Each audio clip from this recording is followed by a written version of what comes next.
नमस्कार. महाराष्ट्र दिनाच्या सर्वांना हार्दिक हार्दिक शुभेच्छा. आपला महाराष्ट्र केवळ डोंगरदऱ्यांचा प्रदेश म्हणून ओळखला जात नाही, तर महाराष्ट्र हा संतांची भूमी म्हणून ओळखला जातो. आपण अभिमानाने म्हणतो की आपली भूमी ही ज्ञानोबा तुकोबांची आहे, संत एकनाथांची आहे, संत जनाबाई, संत मुक्ताबाई यांची आहे. परंतु महाराष्ट्र दिनाच्या निमित्ताने जेव्हा मी मागे वळून पाहते, तेव्हा मनात विचार येतो की खरंच ही संतांची भूमी आहे की होती. संतांची भूमी म्हणून ओळखल्या जाणाऱ्या महाराष्ट्रातील विदर्भातून एक क्रांतिकारी आवाज घुमला, ज्यांच्या एका शब्दाने हजारो तरुण देशसेवेसाठी झटले, ज्यांच्या खंजिरीच्या तालावर साऱ्या समाजातील अंधश्रद्धा पळून गेली, ज्यांनी चक्क जपानमध्ये जाऊन विश्वशांतीचा मंत्र दिला. कोण होते हे महापुरुष? त्यांना राष्ट्रसंत का म्हटले जायचे? आणि सगळ्यात महत्त्वाचं म्हणजे या विज्ञान युगात त्यांच्या विचारांची गरज का आहे?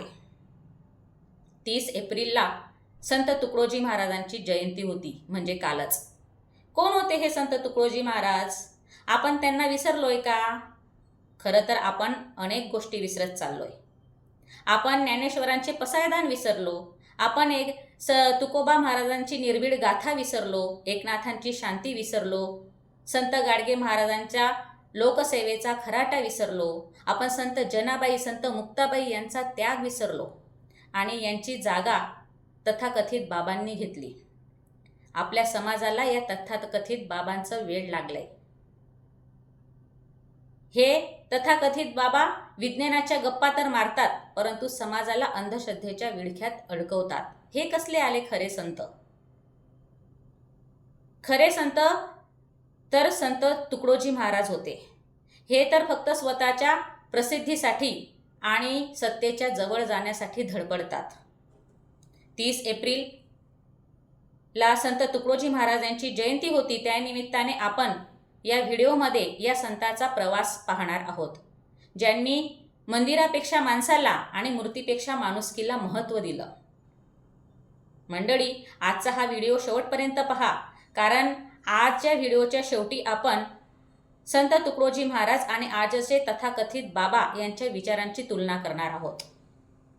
तर माणिक बंडोजी इंगळे असे म्हणजेच संत तुकडोजी महाराज होय. मित्रांनो, या माणिक नावाचा तुकड्या कसा बनला तुम्हाला माहीत आहे का? तर माणिक यांचे गुरु वरखेडचे आडकुजी महाराज हे होते. त्यांच्या या गुरूंनी त्यांना तुकड्या हे नाव प्रेमाने दिलेले होते. माणिक हे मंदिरामध्ये तासनतास भक्तीत तल्लीन असायचे आणि त्यांची ही भक्ती पाहून त्यांच्या या गुरूंनी त्यांना प्रेमाने जवळ घेतले आणि तुकड्या हे नाव दिले. पुढे महाराजांनी आपल्या गुरूंनी तुकड्या हे नाव दिलेले इतके सार्थ केले की पुढे जाऊन माणिक हे नाव मागे पडले आणि त्यांना संपूर्ण जग हे राष्ट्रसंत तुकडोजी महाराज म्हणून ओळखू लागले. लहानपणापासूनच भक्ती आणि समाजसेवेची ओढ असणाऱ्या या संताला राष्ट्रसंत ही पदवी आपल्या भारताचे पहिले राष्ट्रपती डॉक्टर राजेंद्र प्रसाद यांनी दिली. महाराजांचे कार्य फक्त भजन कीर्तनापुरताच मर्यादित नव्हते, तर त्यांनी समाजातील जातपात, अस्पृश्यता आणि अंधश्रद्धेवर प्रहार केला. गाव हाच माझा देव असे मानून त्यांनी स्वच्छतेचा आणि स्वावलंबनाचा मंत्र दिला. 1942च्या भारत छोडो आंदोलनात त्यांनी आपल्या भजनातून हजारो तरुणांमध्ये क्रांतीची ज्योत पेटवली. त्यांनी जनतेला संदेश दिला की माणूस व्हा, माणुसकी जपा आणि भक्ती ही केवळ मंदिरातच नसून ती समाजाच्या सेवेत आहे. तुकडोजी महाराज म्हणजे चमत्काराला नाकारणारे एक वैज्ञानिक संत होते.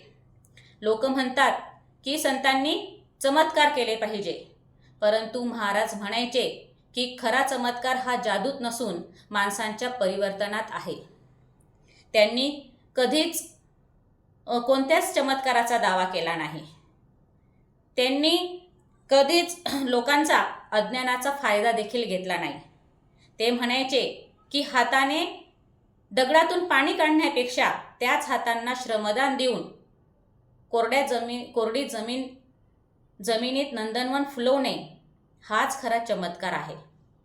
त्यांनी कधीच लोकांना भस्म दिला नाही किंवा अंगारा दिला नाही, तर त्यांनी लोकांच्या हातात झाडू दिला आणि डोक्यात वैज्ञानिक विचार दिले. आज जे कीर्तनकार, कथाकार चमत्काराच्या गोष्टी सांगून लोकांची दिशाभूल करत आहेत, त्यांना तुकडोजी महाराजांचा हा विचार एक चपराक आहे. तुकडोजी महाराजांनी स्पष्ट सांगितले होते की धर्म हा विज्ञानाशिवाय आंधळा आहे. त्यांनी लिहिलेला सर्वात महान ग्रंथ म्हणजे ग्रामगीता होय. 1955 मध्ये महाराजांनी हा ग्रंथ लिहिला. या ग्रंथामध्ये शेती कशी करावी, शिक्षण कसे असावे, स्वयंपूर्ण खेडे कसे असावे याचे अचूक मार्गदर्शन केलेले आहे. त्यांना होऊन आज कितीतरी वर्ष झाले. 30 एप्रिल 1909 रोजी त्यांचा जन्म झालेला होता आणि आज 2026 मध्ये त्यांची 117वी जयंती येते. 1968 मध्ये त्यांनी आपला देह ठेवला आणि आजही त्यांचे विचार किती जिवंत आहेत.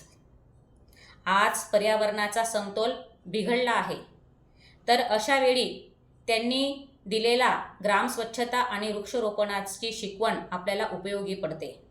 आज आपल्या समाजातील तरुण हे व्यसनाधीन झालेले आहेत, तेव्हा त्यांचा व्यसनमुक्तीचा संदेश आपल्याला उपयोगी पडेल. अनेक तरुणांचे जीवन वाचेल. आजच्या या काळात तुकडोजी महाराजांच्या काळात फार मोठा फरक आहे. कारण तुकडोजी महाराज स्वतः कष्ट करायचे.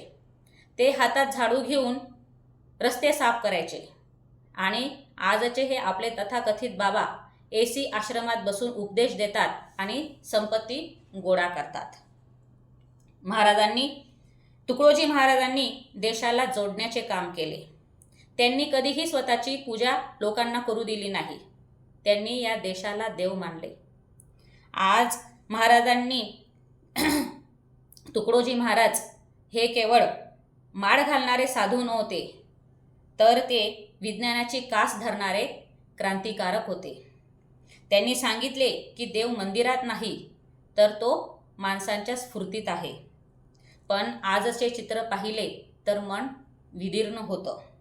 कारण काही संत, कीर्तनकार आणि कथाकार हे आज आपल्या व्यासपीठाचा वापर हा समाज जोडण्यासाठी करत नाही, तर समाज तोडण्यासाठी करत आहेत. आज जे तुकडोजी महाराजांनी समाज जोडण्याचे काम केले, ते आजचे संत करत नाही, तर ते आज धर्माच्या नावावर समाजात फूट पाडण्याचे काम करत आहेत.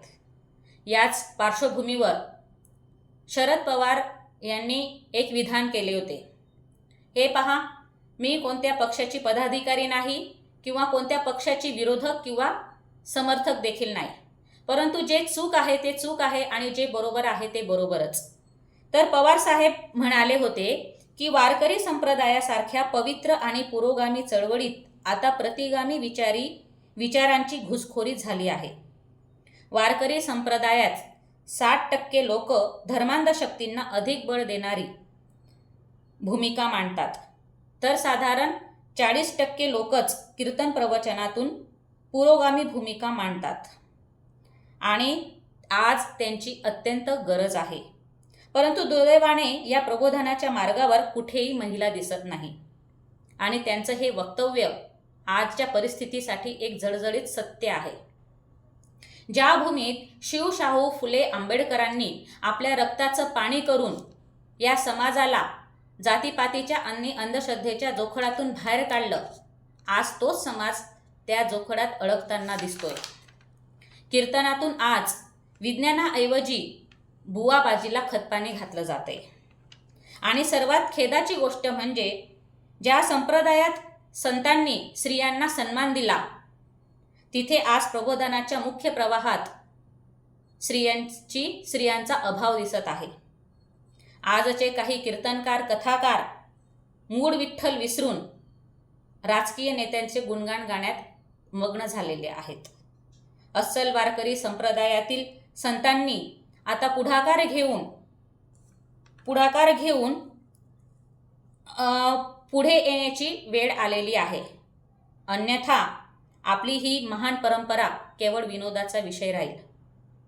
आज संत तुकडोजी महाराजांच्या ग्रामगीतेतील ओव्या आजही आपल्याला मार्ग दाखवतात. येणे ग्रामी राहील ऐक्य, तरीच वाढेल सुख सौख्य. नको ते तंत्र मंत्र, ग्रामसेवा हेच थोर यंत्र. भेदभाव निमेल निशेष, तरीच लाभेल देवत्व.